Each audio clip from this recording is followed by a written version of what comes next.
All right, big brain gym tip number 2. So this tidbit, or what? I can't remember the name of the series. It's either tidbit, because this series is based off Eric Bugenhagen's old videos where he used to, back when he was natty, he used to give like little tidbits to his audience and little pieces of advice. Some of it was good, some of it was shit. And so today I'm doing sort of the same thing, but I think mine's called Big Brain Gym Tips or something, so it's a play on words. But week 2, this is an extrapolation on previous video. So last video I talked about karate belts and all the different utilities that they come with. You can do kind of pronation training to get your forearms bigger. You can do face pulls with them to train your rear delts without having to grip it.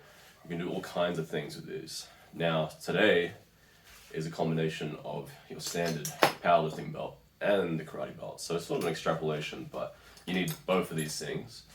And when you have both of these things, you no longer need to spend $50, $100, $150 on expensive weight attachment belts where they have chains and stuff and you can attach weights to it. This way you can do it with equipment that you already have.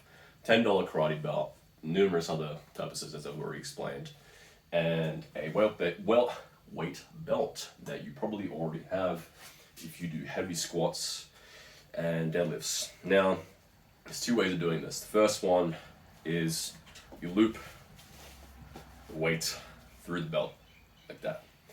Very simple. Open up the belt, put it through the belt as such. Probably better if you do it on the bench rather than having to try to fiddle with numerous different things at once.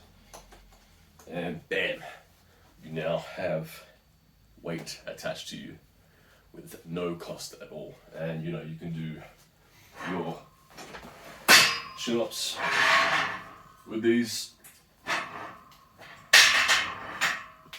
and you can do your weighted dip variations with these, and probably whatever body weight movements you really want to do.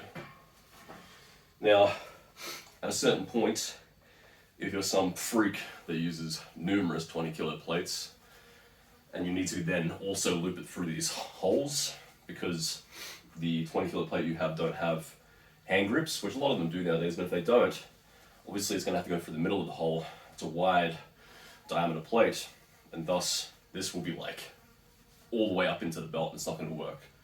So in that case, if you don't have these hand grip plates, you would simply get it's a 20 kilo plate. So here we have a 20 kilo plate that doesn't have grip holds. So in order to get this through,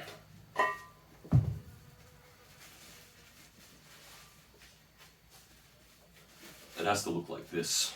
Now, that kind of works, really. You can still do it. But again, if you're a really strong dude and you're using numerous 20 kilo plates, it's going to get to the point where it's all up in your junk. And it already kind of is.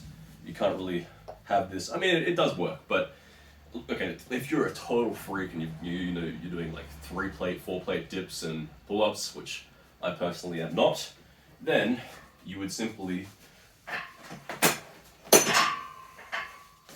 loop it through this way.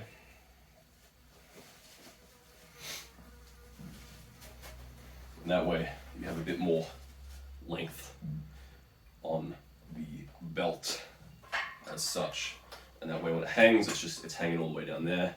And that way when you want to squat down, because if you have say 3-4 plates, you don't really want to squat all the way down to ask the grass.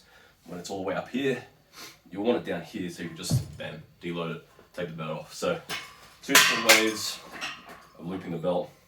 And as you saw in previous video in week 1, there are numerous purposes to the karate belt on top of this. You have your hammer curls, you have your pronation movement to make your wrist and forearms bigger, face pulls, you name it. So that's number 2.